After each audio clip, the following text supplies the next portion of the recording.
that you can start very simply, okay? Because when it comes to drawing, sometimes people get sort of like frozen, like they see something and they want it to look like, you know, this exact thing.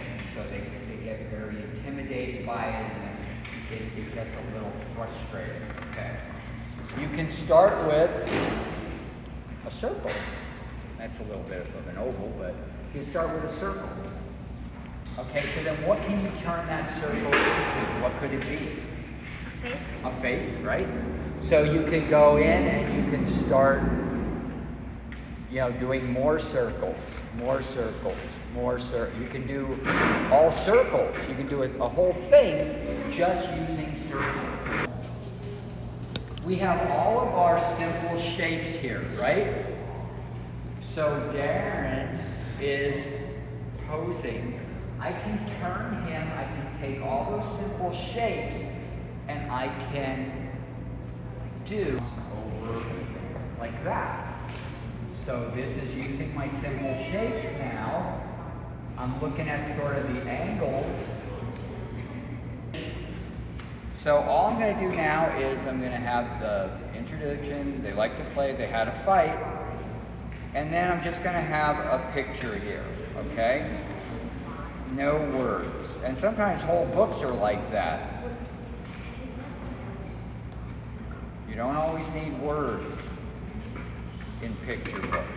We had Matt Novak come and talk to the kids about the process of writing children's books.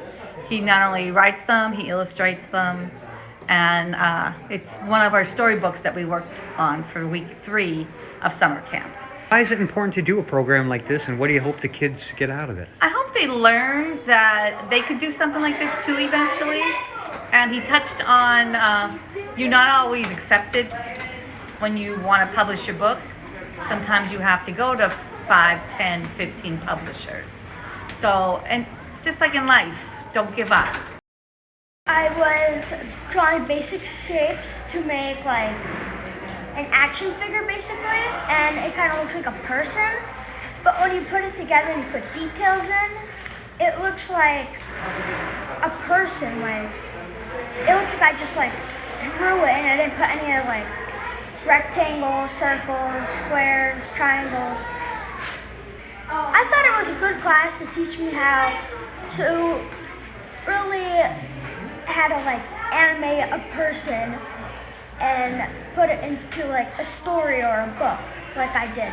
I like to come and talk to the kids about being creative and getting excited about creating picture books, and hopefully they'll walk away with some skills they didn't have before. For me, I mean, I grew up around Hazleton, and when I was the age of these kids, I didn't have any access to, there was no art league, anything. So I don't know, I feel very passionate about going out, visiting schools, talking to kids, that, you know, hopefully that will give them some encouragement that they can, you know, maybe make a career in art.